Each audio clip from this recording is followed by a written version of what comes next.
The first time I realized something was wrong, I was standing barefoot on a dark beach at 2 in the morning, staring at the empty chair beside me. My girlfriend had vanished again. I wish I could say that was the moment I knew she was cheating, but it wasn't. The truth is that I spent weeks convincing myself there had to be another explanation. For context, we'd been together for almost 4 years. We lived together, shared bills, talked about marriage, and had already picked out names for hypothetical children. She was the person I called when something good happened and the person I wanted beside me when everything went wrong. Before that trip, our life felt ordinary in the best possible way. We worked, argued over groceries, watched terrible reality shows, and spent weekends with my family. My parents adored her. My younger sister considered her a close friend. Nothing seemed broken. That summer we rented a small house near the sea for 10 days. It was supposed to be our escape from stress. The first day was perfect. The second day, she disappeared after midnight. When she came back 3 hours later, she simply smiled and said she couldn't sleep. I believed her. Or maybe I wanted to. The strange thing is that if someone had described the situation to me, I would have immediately recognized the red flags. Your girlfriend disappears every night for hours. She refuses to explain where she goes. She comes back looking distracted and emotionally distant. Pretty obvious, right? But when you're in love, logic becomes surprisingly flexible. The third night, she disappeared again. I woke up around 1 in the morning and noticed her side of the bed was empty. I checked the bathroom, the kitchen, even the small patio outside. Nothing. Around 4 o'clock she returned carrying her sandals in one hand. Where were you? I asked. Just walking. For 3 hours? She shrugged. The sea helps me think. Something about the answer felt rehearsed. Still, I let it go. I told myself she was stressed. Her job had been difficult for months. She'd been arguing with her mother. Maybe she genuinely needed space. During the day she acted almost normal. She laughed at my jokes. She held my hand. She kissed me. But there were moments when I'd catch her staring at her phone with an expression I couldn't understand. And every time she noticed me watching, she'd lock the screen immediately. By the 5th night, I had stopped sleeping properly. I wasn't proud of it, but I had become obsessed with her movements. I started noticing little things that hadn't registered before. She always left around the same time. She always showered before going out. And she never took her phone when she disappeared. That last detail confused me more than anything. Who sneaks around without a phone? One evening while we were having dinner at a small restaurant near the harbor, her phone buzzed on the table. She was in the restroom. I wasn't planning to look. I really wasn't. But the screen lit up. A message preview appeared. Tonight. Same place. Don't be late. No name. Just a number. My stomach dropped. I quickly looked away before she returned. The entire walk back to the house felt different. Every word she said sounded suspicious. Every smile seemed forced. That night, when she left again, I almost followed her. Almost. Instead, I sat alone on the beach, staring at the waves and replaying that message over and over. For the first time, I considered the possibility that the woman I trusted most in the world was hiding something much bigger than an affair.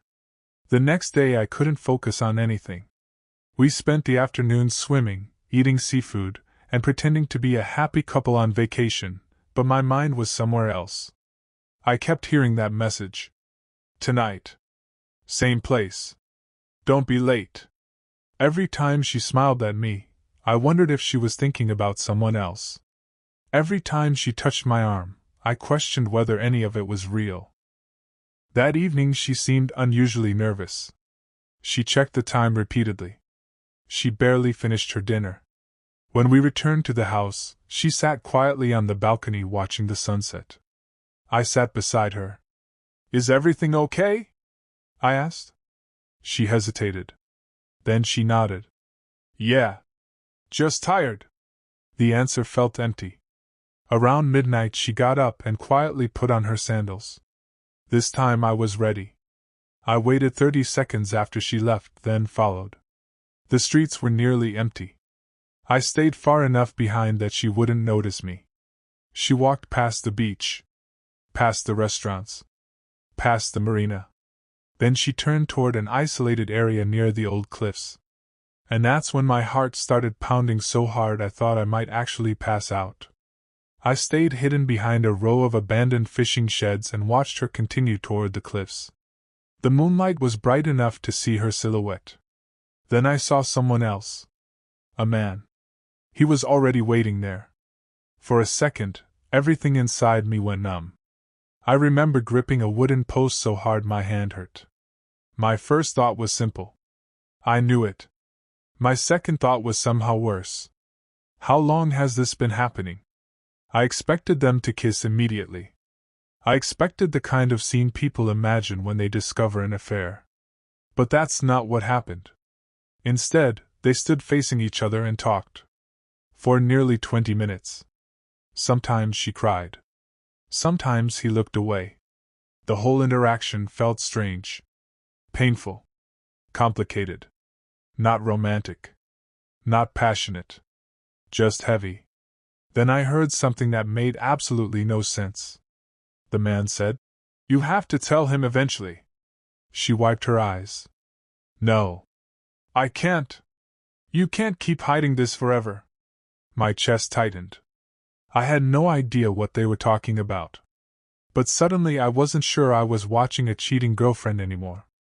I felt like I had accidentally stepped into a secret that was much larger than me.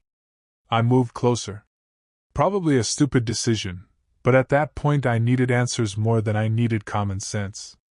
The wind coming off the sea helped cover my footsteps. I crouched behind a large rock and listened. The man looked exhausted. Not angry. Not possessive. Just tired. "You promise you tell him before this trip," he said.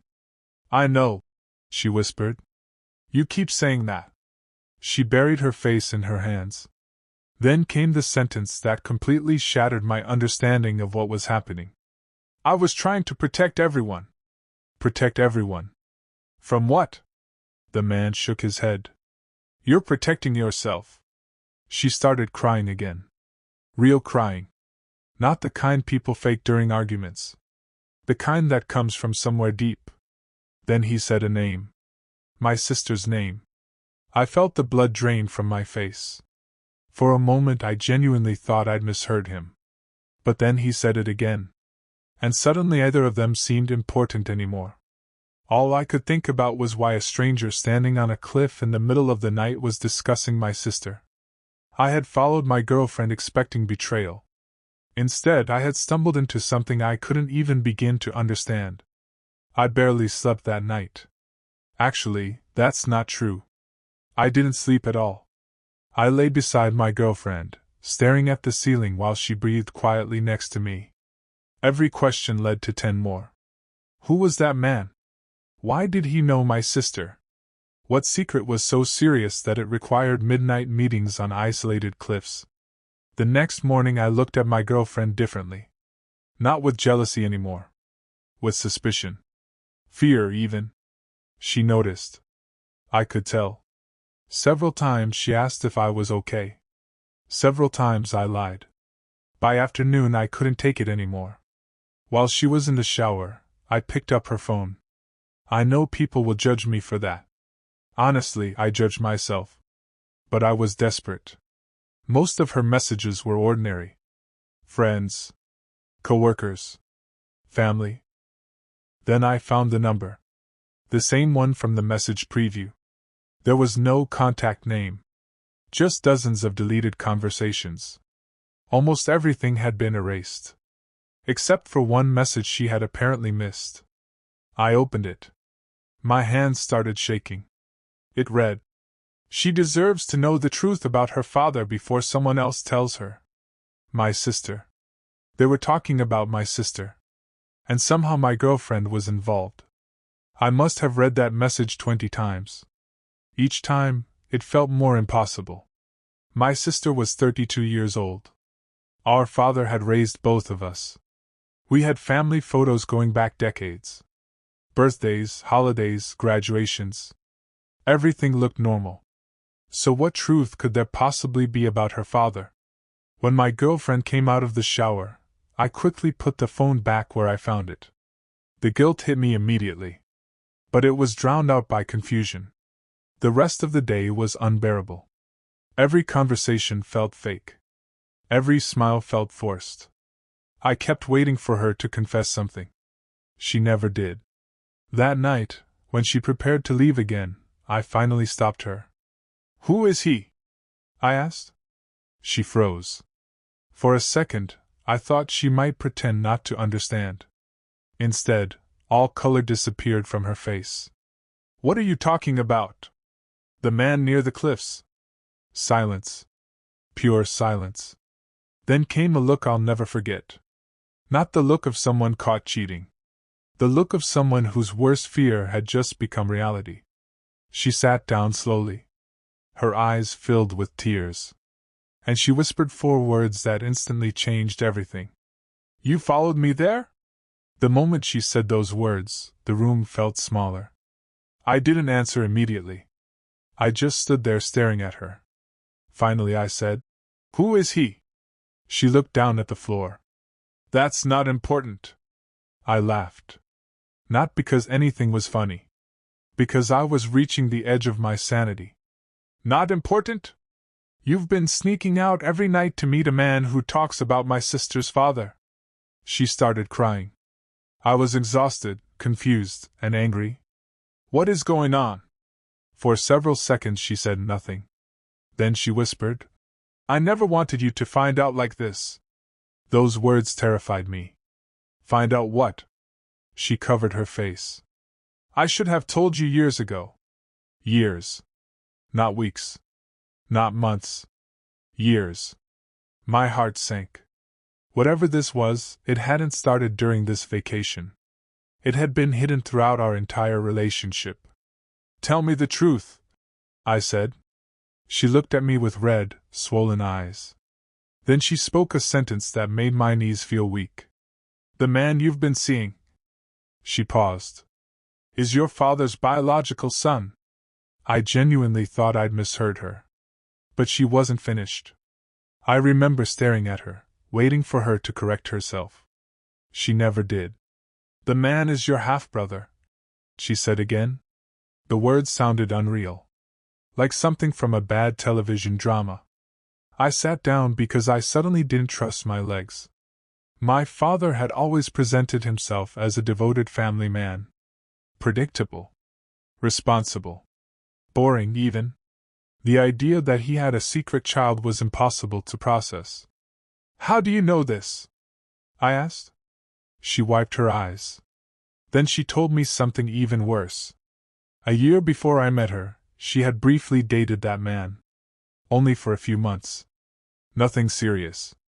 After they broke up, he discovered information about his biological father. That investigation eventually led to my family. Years later, after she and I became a couple, he contacted her again. At first, she thought it was a coincidence. Then he revealed everything. My father. The hidden affair. The child nobody knew about. She had been carrying this secret throughout our entire relationship. And somehow she had convinced herself she was protecting me by keeping silent. I felt sick. Absolutely sick. "What about my sister?" I finally asked. That was the question that had been haunting me ever since I heard her name on the cliffs. My girlfriend looked away. "The investigation didn't stop with your father." My stomach tightened. She explained that after searching through old records, DNA matches, and family connections, my half-brother had uncovered something else. Something nobody expected. According to the evidence he found, my sister and I did not have the same biological father. For several seconds I couldn't even understand the sentence. I just stared at her. "What?" She started crying again. "The man who raised you is your biological father. But he isn't hers." The room went silent. My mother had died 3 years earlier. There was no way to ask her anything. No way to hear her side. No way to know if the information was even true. Everything I thought I knew about my family suddenly felt unstable. My sister. My father. My late mother. Every memory seemed contaminated. And the worst part was that my girlfriend had known all of this for years. She had attended family dinners. She had smiled in family photos. She had carried this secret the entire time. The argument lasted until sunrise. I demanded answers. She kept apologizing. Neither of us got anywhere. "Why didn't you tell me?" I asked over and over. Her answer never changed. "Because I was scared." Scared of what? She said she was terrified of destroying my family. Terrified that I would hate her for bringing the truth into our lives. Terrified that I would leave. The irony was almost unbearable. By hiding it, she had guaranteed exactly that outcome. At one point she handed me her phone and told me to call him.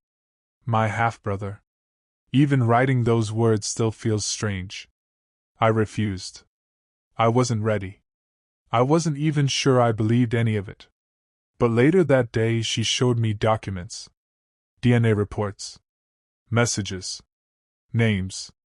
Dates. Years of evidence. Every new detail chipped away at my denial. The facts were impossible to ignore. I remember walking alone along the shoreline that evening. The sea was beautiful. People were laughing. Children were playing. And meanwhile my entire understanding of who I was and where I came from was collapsing around me. I felt completely detached from reality. When we returned home, the secret didn't stay buried for long. I told my sister first. It remains the hardest conversation I've ever had. She thought I was joking at first. Then she thought I was having some kind of breakdown. Then I showed her the evidence. I watched the disbelief disappear from her face. What replaced it was devastation. For weeks she barely spoke to anyone. Eventually she agreed to take a DNA test herself. The results confirmed everything. The man who raised us was not her biological father. I still remember her crying on my couch afterward. Not loud sobbing. Just silent tears. The kind that somehow hurt more to watch.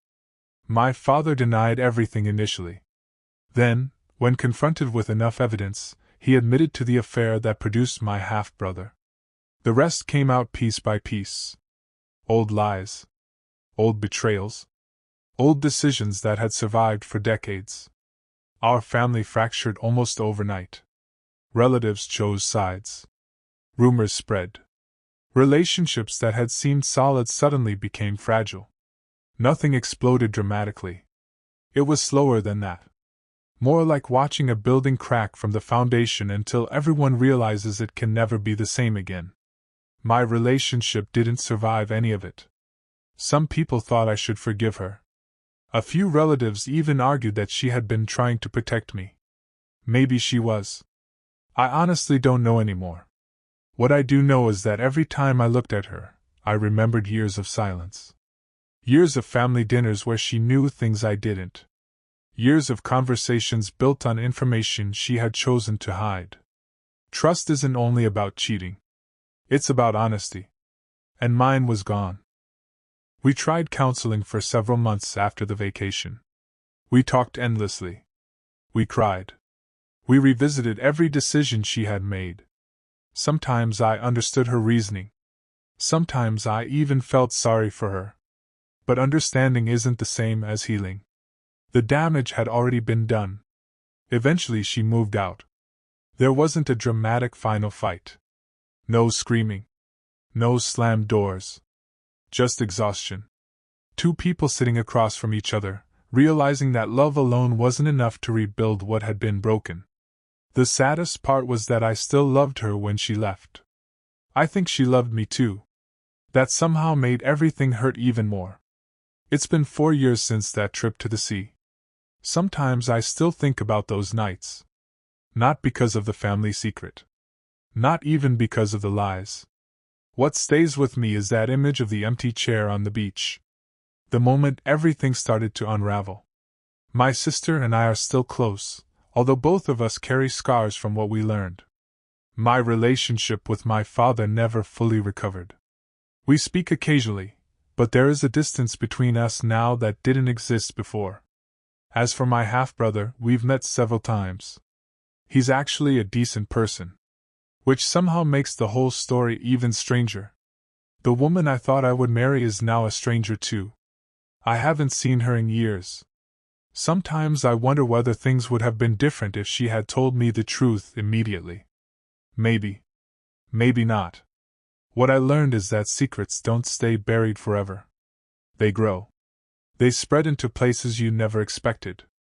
And when they finally surface, they rarely destroy only one thing. I went to the sea believing I knew exactly who my family was.